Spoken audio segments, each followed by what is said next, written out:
Hello everyone, welcome back to some more Armageddon Empires. So we gave up in the last mission, which stinks for a tutorial one. I also started accelerating my turns without explaining why I was doing what I was doing. I'm so bad at this. So we're going to make this another, this is how you do this game. So let's go ahead and start. So we're going to pick a new game, we're going to play at the 175 point level, and we're going to have to increase our max tile points, because, so no valid decks are here, because all my decks are 175 and 10 point decks. Just in case you reached here without watching any of the earlier things, I name my decks this. This way I can see which decks have 175 and 10 points in them. 175 being the card points and 10 being the tile points. So let's go down here to Quantum Factory. Let's try this again. This time, because I actually would like to show a little bit of the game before we're instantly slaughtered, we're going to play on a large map size with this level. Resources remain uncommon, specials remain uncommon, and we're still going to fight only one opponent. And we'll hit start game. We're fighting the humans. This will be, well, this will be just as good as it might have been last game as well. Humans can nuke us a lot easier, and they still have pretty grueling air forces. Anyway, okay, so welcome again to the placing your tiles part of the game. You're only going to see this when you start a new game. So you can see the valid hexes the game has chosen at random for us to deploy our tiles on in the form of these 6 tiles. You can place your starting tiles anywhere there. I'm going to start by placing my scorched plains onto this hex in order to force my main base a little bit this way. You can see that when you place a hex or a tile, it will begin to green the other locations you can begin placing it, extending your supply or your tile placement range around where you've placed that starting tile. In this way, you can push your stuff in certain directions. I'm going to keep pushing my main base in this direction. And I'm going to place the Deadlands here. Okay, then we start our HQ card and put it into the Deadlands. And now we're ready to go.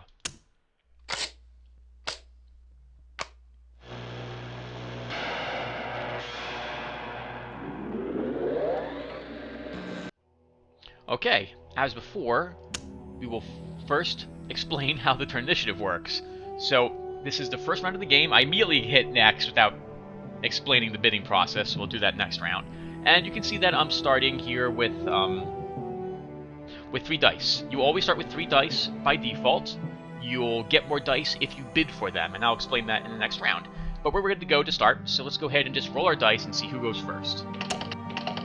Whoever has the higher number of successes will be the victor, which is usually the case. Actually, it's always the case. In this case, in a 2-player game, first player gets 12 action points for their turn, and second player always gets 6, unless you have something that modifies the amount of action points or whatnot that you get. Now we'll hit start round. The computer has taken all of its starting turns, its actions, whatever it's decided to play or do, and now it's our turn. So the first thing I'm going to do is look at the map. So, and I guess we'll explain this briefly, because I did so in the previous game. This is the mini-map. You can see it as a bit of terrain, what you control, where your reconnaissance strength, and areas that you've been. It can all be shown in the minimap. You can also hide the minimap by clicking on that. This is the number of action points you have this round. These are the total resources you have accumulated in this, rather, your current totals of your resources as well, with humans, materials, energy, and tech. It's turn 1, in case you cared. You can also end the turn by clicking the end turn button up there. This is your display hand. You can hide it in case you don't want to actually see it and you want to see more of the actual board. You can switch your, I don't know quite what to call this. This is your normal army points, your card points, with your tactic cards if you wished. But we don't have any tactic cards to start. No one does. This is your supply. You can see everything that's in supply. When an army of yours is out of supply, it fights with greatly reduced statistics and has its movement greatly reduced to 1 point as well. Finally, you cannot deploy any other, like Terminus, any other place that counts as a supply or barracks, unless you are in a supply to deploy it. So for example, I can't drop a Terminus at let's say, this hex here, because it's out of my current supply range. I would have to extend my supply range up there in order to do so. These are events for espionage. I've done this almost never, so I can't really tell you too much about it. This is the player screen. It shows you information about yourself, the Machine Empire, along with all the other factions that you know. If you do successful espionage, you might be able to figure out how much resources they're gathering and all this other information you see here displayed. It's also useful to just remind yourself what it is that the enemy supply range or max cards in hands are, etc., etc. And here you can see that the difference between the Machine Empire and the Empire Man is that the Machine Empire can hold 9 max cards in hand, whereas the Empire Man has a base command rate of 3 as their unique perk for being humans, besides the fact that all their cards are different, for the most part. Finally, you can look at all the cards in your discard pile, and you can draw a card by hitting this button. Okay, so now let's take a look around the map. So the first thing I always do when I start a new game is figure out where everything is. And, well, we've got a lot of towns and cities all over the place, but nowhere near us. The center of the map is also massively... lots of massive difficult terrain. We've got a huge mountain range coming down straight down the middle that ends at a town right here, right next to our base. Some volcanoes are around here, and there's tons of cities and towns. I'm sorry, this is a city near our base, not a town. Cities are usually great places to find resources. Towns are good places to find resources as well, so there's a lot of resources on this map. A lot of them. Okay, so I will probably want to extend myself out west and probably deploy my terminus at this location. That would give me the supply range to reach these 2 cities and this town for even more resources, which I'm desperately going to want. Now we look at our hand, and we have what I consider to be a really crap hand to start. We have some good stuff, but we got some bad stuff that I don't like seeing right away. First off, we have a Terminus. I never like seeing Terminus in my hand at the very beginning of the game, because I don't tend to want to deploy them until mid-game, which I consider to be around turn 20. We have a Conflict Node and a Knowledge Node to start. We also have an Industrial Pod and a Bioharvest Pod, so we've got a ton of infrastructure. I don't like seeing this much, but because this is my 175-point deck, I've only got 2 Knowledge Nodes and 2 Conflict Nodes, so I definitely want these. I also absolutely want my Industrial Pod, because I'm going to need those resources it generates each turn. Just in case you've forgotten, or you don't recognize it from this screen, you can see the amount of resources it takes to deploy this card from my hand. In this case, it will cost me 3 action points, that's the red circle, 4 materials, 1 energy, and 1 tech, in order to deploy this card. I can only deploy this card into a stronghold, or a facility, I think stronghold is a proper word, that I own, and only if it has an available space. In this case, my Crashed Troop Pod has 1 free space. The Crashed Troop Pod can be upgraded twice to give me 2 more spaces each time it's upgraded. It will also increase its hit points and defense die and resistance die when I do so. So because my starting hand... Oh, and finally, why this hand is so bad? I need a hero. I need a hero, just like that one song. I don't have a hero. This is really bad, because without a hero, I can't increase the amount of resources I'm getting each turn. This starting Hexaline, the Deadlands, is producing 2 materials, 2 energy, and 1 tech. But my Crashed Troop Pod is only collecting 1 material, 1 tech, and 1 energy.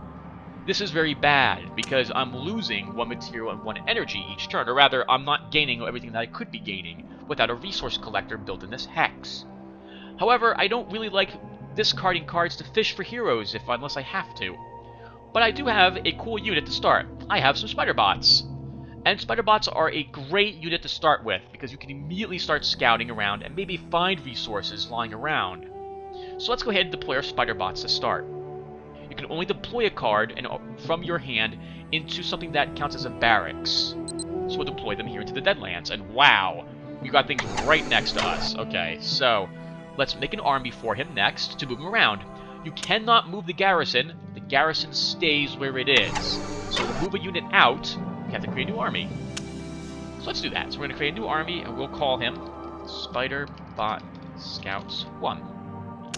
If I didn't like the name, I forget the viewer's name who told me.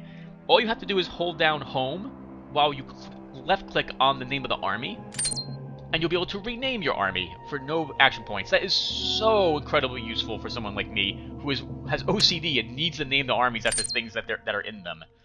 Okay, So now that we've made that army, and it cost me 3 action points to do that, I will now take my spider bots and put them here.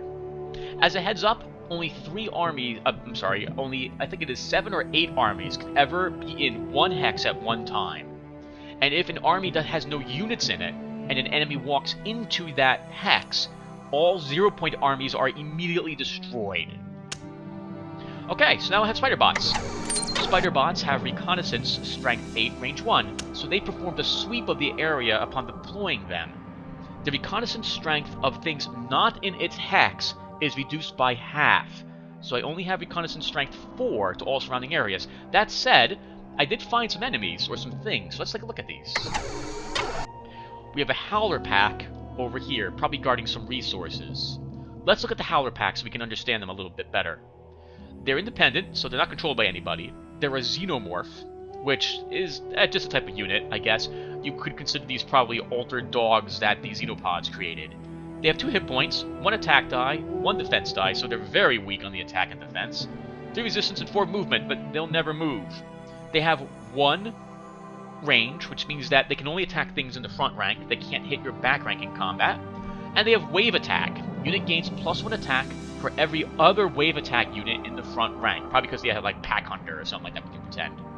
And that's a pretty awesome looking picture, isn't it? I like that picture. Look at him. Look at that guy staring at you. He's like, I'm a howler. I'm gonna eat you now. Pretty cool.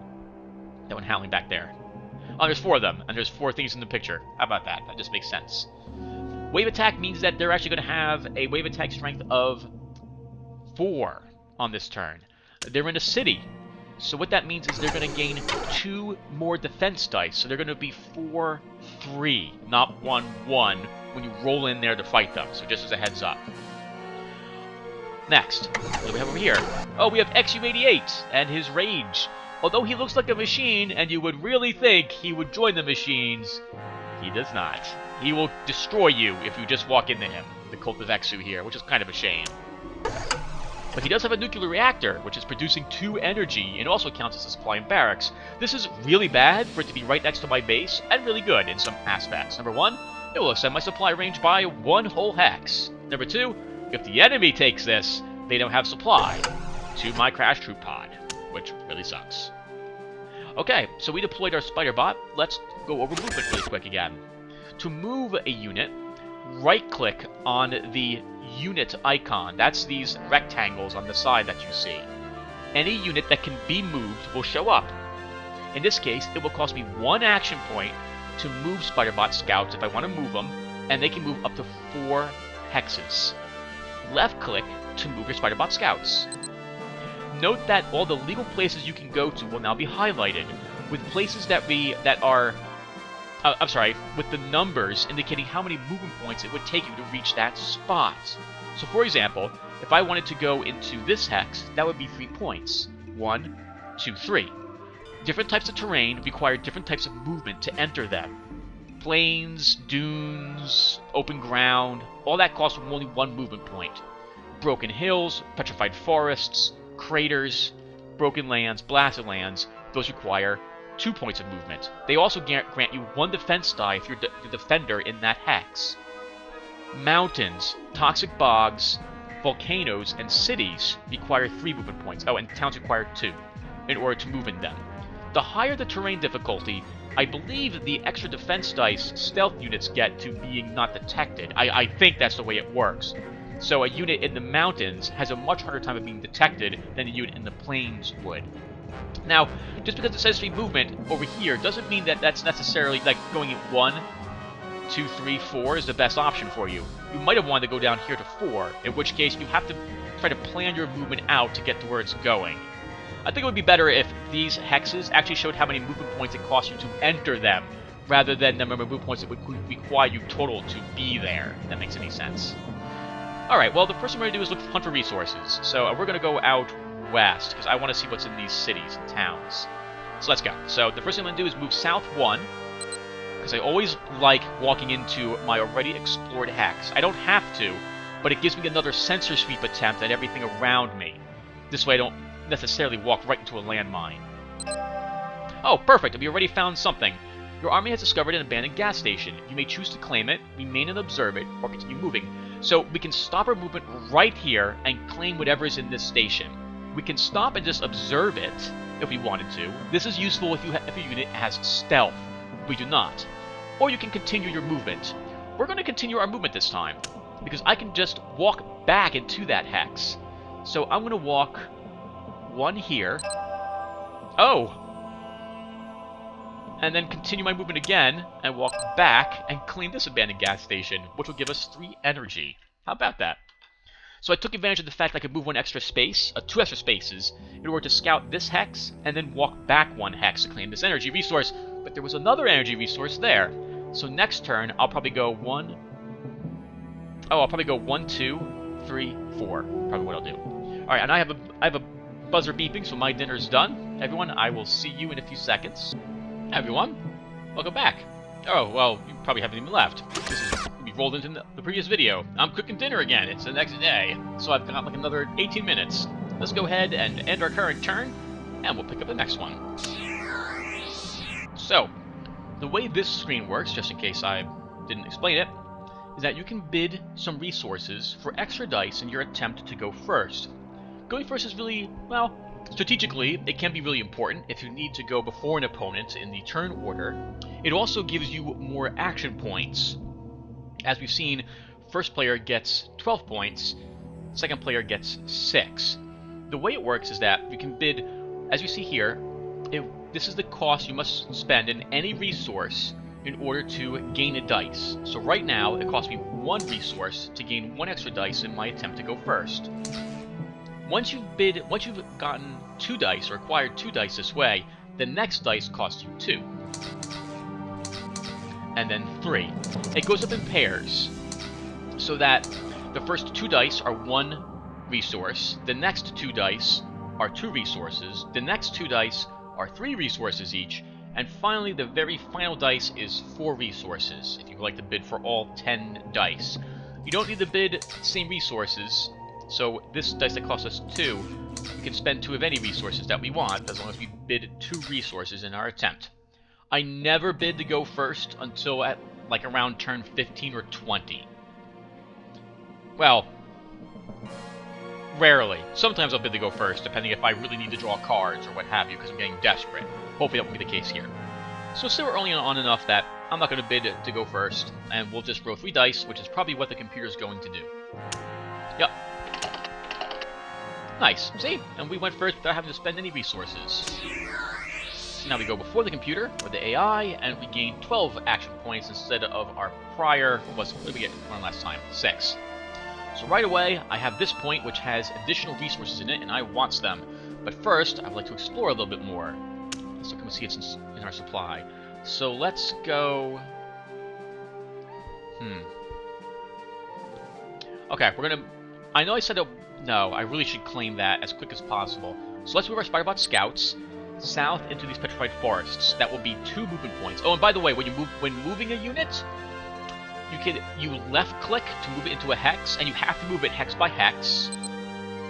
And then you'll right click to leave it there. Don't right click unless you're done with your unit's movement. Otherwise, you will be done with your unit's movement at the end of it. So we move to 2, 3, 4, and we'll claim 3 more energy. Just like that. Now we have 11 points left. We've got no army in here, so right away I know I'm going to want another army. So we might as well make Phalanx Defense Protocol. Now, next, I could deploy the Harpy to get me some sort of defense in my base, but I'm going to not do that. We have 8 action points left. So I want to see if I can get a hero in hand. So let's start drawing cards. Leviathan. A very strong unit, and I don't want to discard it. We have 7 cards in hand now, and I can draw up to 2 more before I'm out of limit. I'm at my maximum in-card hand amount, which is 9 for the machines. But it cost me 3 action points to draw a card, and I only have 5 left. So let's draw another card. Maybe it's a hero. Nope, another industrial pod. This is not working out so well. All right, let's just end our turn. Okay, so at this point, it's quite funny because I just said I wouldn't spend any resources to go first. And you know what? I'm not gonna. We're just gonna roll flat anyway. Maybe we'll go first. We do anyway. Cool. All right, let's move our spider bots around and maybe we can find some other resources. We should definitely do this first.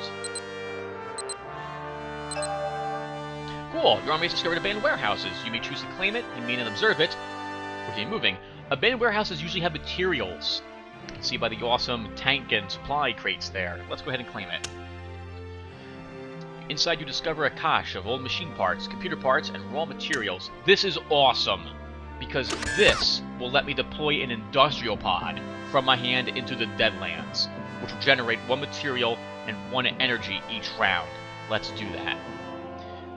As usual, I have to deploy it from my hand directly into the facility that it needs to go in, and it will cost me 4 action points, 4 materials, 4 energy, and 1 tech to do this. Done. That will greatly help me out by pulling in vast amounts of resources. If I look at my HQ now, or this stronghold, facility, whatever you want to call it, a military installation, you'll see that I have no free slots now. If I want another free slot, I've got to upgrade the crafted troop pod to rank 2. You can do that by right-clicking on the building, and it will bring up this menu for you, showing you what it will cost to upgrade this structure. 2 materials, 2 energy, and 2 tech. Upgrading an HQ will generally improve its hit points, defense, resistance, and give you an extra slot. You can only upgrade a structure the number of times available here, in this case 2. We can upgrade the crafted troop pod twice or 2 more times, and then we're done. An industrial pod is a infrastructure as opposed to a stronghold. Infrastructures can also be upgraded. In this case, this can be upgraded twice, but doing so doesn't generate more resources. It only increases its hit points and gives it extra defense and resistance dice. I will cover what all of these do if I manage to deploy them from my hand. Also note, you cannot deploy 2 of the same structure into a stronghold or military installation. Only 1 industrial pod can be placed here, as awesome as it would be to deploy a 2nd industrial pod there. Alright, now we have 7 points left. Oh, the bacon smells wonderful. Let's go ahead and draw a card. That's another unit. Still not what I want. We have enough points left to draw 1 more card. And we got a Proteus. So we did not get any hero cards. Let us end our turn. This is really bad. The last game we played also had this problem. I'm pretty sure we have enough heroes in our deck. Alright, I don't need to go first. We're going to just flat roll again. Nice. Okay, so I got lots of action points, but not a lot of resources. We're going to start by deploying the Proteus into my base. This way it's something I don't have to discard, and I also get something out of my hand. It'll be all my materials, but we're generating enough. So if I get a hero, I'll be able to deploy him next round as opposed to this one. So let's drag the Proteus into our Deadlands.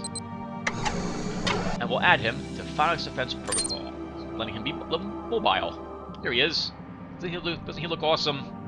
He's a pretty decent tank. He's got 5 attack and 6 defense, so he's not going to be great at fighting any enemies, like strong things, like anything that's got more than, well, anything that's got more than 4 defense dice, it's going to have a tough time harming.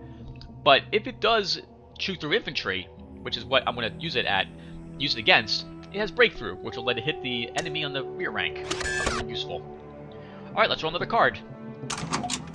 A hero! It's not the hero we need. He'll be the hero I guess we deserve. Let's make an army for him. Vindictus. I can't deploy him this round because I'm out of materials. He's got a command rate of 2, which is actually... that's surprising for an assassin. I'll probably come in useful if I actually need him in a pinch to actually drive an army around. And we have some points left over. Let's go ahead and move our Spider-Bot scouts a little bit. We're going to move them into these 2 hills or broken lands. And nothing was in there. Alright, let's end our turn. I don't need to go first yet. But we're going to anyway. Oh, poor humans. Alright, so let's deploy Vindictus. We definitely need him out in play. We will add him to his own army, and there he'll wait. In order for us to collect resources, a hero, or I think an engineer, needs to build a resource collector.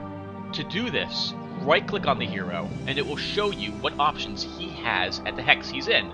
In this case, Vindictus can make a materials team or an energy team, but he can't actually do either because we don't have the materials to do that. Next, because I'm super paranoid, we're going to go ahead and stealth Vindictus. Cool. Lets me hide from them. Stealthing is done from this screen, not at this screen. While a hero is stealth, he will not be able to create any resource collectors. It won't tell you that either when you click on him. They'll either won't pop up, or they'll be red, just like this. It won't tell you that he can't make them because he's stealth. He has to de-stealth to do so. De-stealthing costs no action points. Stealthing costs 1. That's right, yeah, costs 1. Next, I'm actually going to move him. I'm going to move him into the city, because I would like to see what's in there. He's stealth. He's got a stealth value of 7, so odds are he won't be found. Let's move him. Okay, there's materials and tech there. That's awesome. I'd love to be able to have that. Alright, well, we got 1 extra space for a card. Let's draw a card. Misera. Okay. You know what? I can... well, no. We should move him back and get another... my more collectors going. She's a researcher, which means that I'm heavily now favoring deploying a lab next, which gathers 1 tech, which won't be as helpful as another materials collector would be, but whatever. Probably do that anyway. Alright, let's move our Spider-Bot scouts now. So I'm thinking we'll move him up here, and then down. Although this is out of supply, my unit won't count as being out of supply unless I have to fight in that spot. And that's it. I can move through it, but the moment I stop there, I'm out of supply. So let's try moving through that hex. When we discover an old battlefield, you may choose to claim it, you may not observe it, or continue moving. I will claim it, because this is a lot of materials. 6 materials and 3 tech. Well, with that in mind, we have enough to deploy Misera. I also have enough to build the conflict node, which would let me... that would collect materials just flat out from this place without me having to build a resource collector. It would be more efficient to do this, but then I need to upgrade... no, because I need to upgrade the Deadlands first to do so. Never mind. We will deploy Misera. And since I have the points, she will go ahead and build us a materials team. There we go. And now the materials collector is shown up here. But collectors do not require any space. They are automatically just built on the hex and take up these 4 final slots here. We have 1 AP left. I'm going to deploy the Harpy to get it out of my hand. It costs me no action points to do so. And I'll leave it in the base at the moment, giving me... they're kind of split. That's generally not a good idea, but I'm not expecting to find the humans anytime soon. And they'll definitely be out of supply. Well, barring Imperial Rangers walking into me. Let's end our turn.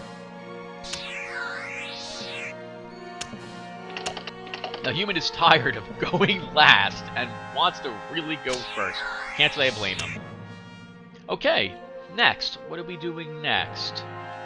So, we have Misera out. We might as well build an energy team. Gathering extra resources is critical at the beginning of the game. We're also going to move Vindictus down to the debris field so he can build a tech team next turn. I will go ahead and keep moving my Spider-Bot scouts. You need to know there's more energy out there, but it's out of supply, so I can't quite reach it. We have Tentacle Beasts and Slavers. Remember that these guys are going to gain 2 defense dice while they're in this location. Look how awesome they look. It's a shame they won't join the Xenopods. And Slavers. Look at them just zapping that poor guy with a, I guess it's like an electrical cattle prod. Like, get up and work. Alright, let's end our turn.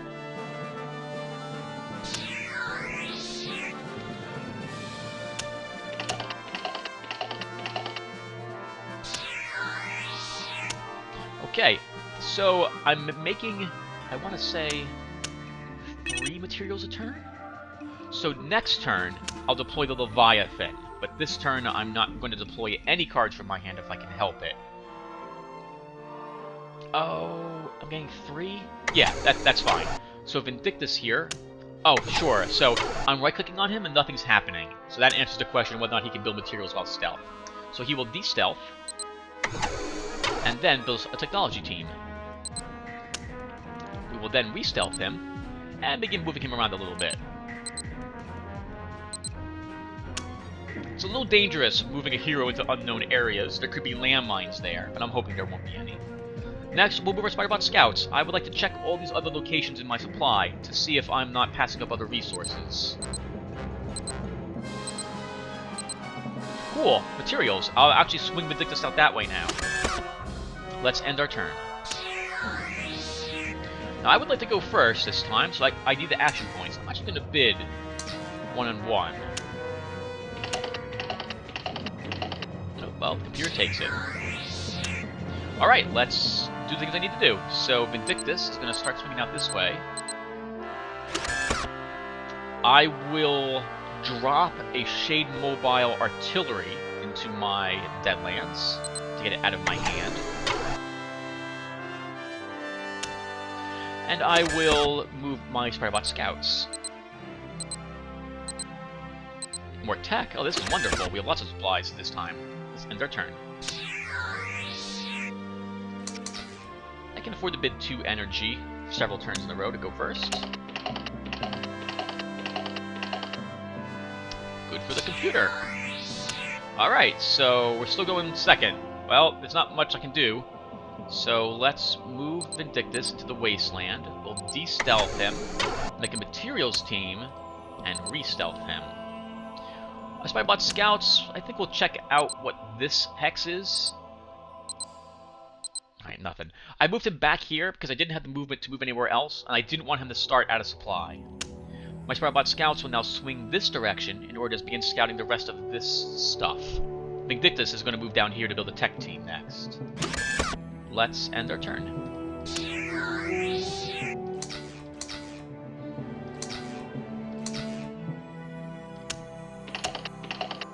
Hey, finally going first. Let's drop the Leviathan immediately.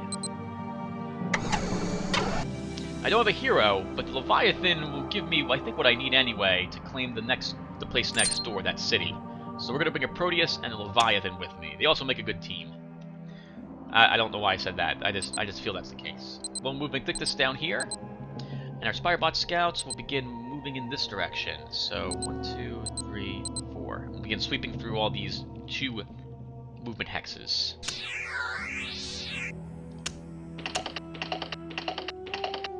Alright, going first again. Okay, so let's use Vindictus, who's still stealth. He will de-stealth and make us a technology team. He will then re-stealth, and we'll begin moving him. Let's see, where to move him. Let's see what's inside these other cities. He can pop in there to take a look and see if there's any resources there worth claiming. Next, our Spiderbot Scouts will move, and I need to sweep all the hexes, so we're going to do that. We have 6 action points left. I have enough points to increase my troop pod 1 level, or I could draw 2 cards. I think the cards are more important, because I would like to fish for a general, so let's do that. Still no general. We did pick up a Nexus, though. Let's end our turn. Oh no! It's an Imperial Recon, horribly out of supply. Can I go first to destroy it? I can. And we can totally reach him, and I'm gonna just flatten him immediately before he finds my main base. Oh, I can't! That's right, because I can't. Alright, let's make another army really quick. We'll call it Harpies. And I'll move the Harpy in there. And we'll move this Harpy. Actually, we'll move the Shade Mobile. What's its movement? 2. Perfect. So, not quite all Harpies. But we're going to move them out. They can move 2. And we'll do this fight right now, which will let me explain fights. Oh, my oven's going off. Give me a... Okay, I'm back and ready for this fight. So here we go. So from this screen, it will show you all your armies you have here, and all the enemy armies over here. The armies that will do battle are do battle in the order of top to bottom. I am notoriously bad at forgetting that my Spider-Bot scouts are the first army, and they usually die, and then the enemy retreats. Just don't do that. That's really bad. It also shows you how much action points you have, because that might help you decide who's going first, based upon who's like a master tactician or not, or master strategist, I forget what it is. Tactic points require 1 action point to play them, unless you're a tactical genius. There it is. Alright, so let's start our battle. Alright, so the first thing we do is arrange our battle to see who's in what slot. Now, we don't have a hero, so there's no hero here.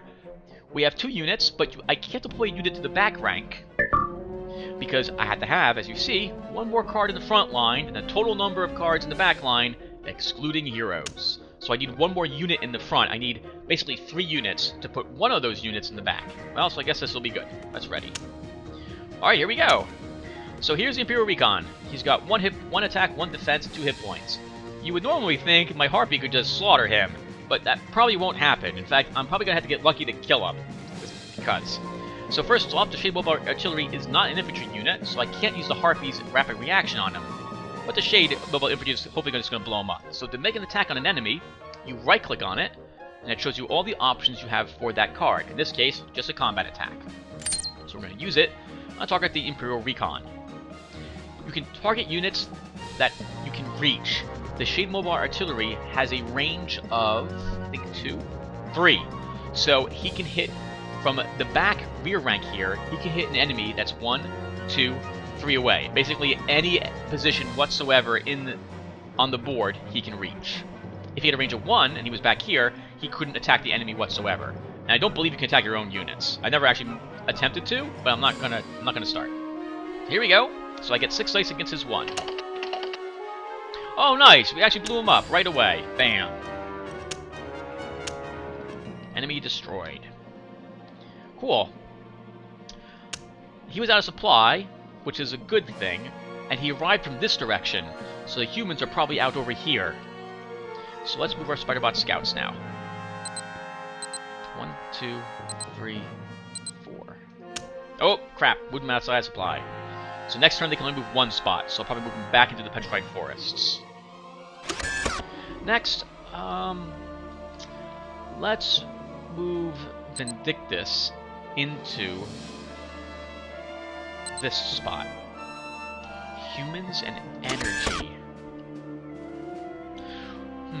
It's out of supply. That's a shame. If it was in supply, I could drop a bioharvest pod on it and convert the humans to energy sources, but I can't do that now. Finally, we'll move our Phonics Defense Protocol out and into this destroyed city, where the Howlers are located, and we'll just attack them. Oh! The difference between attack and delay. Attack means you want to do your battle right now.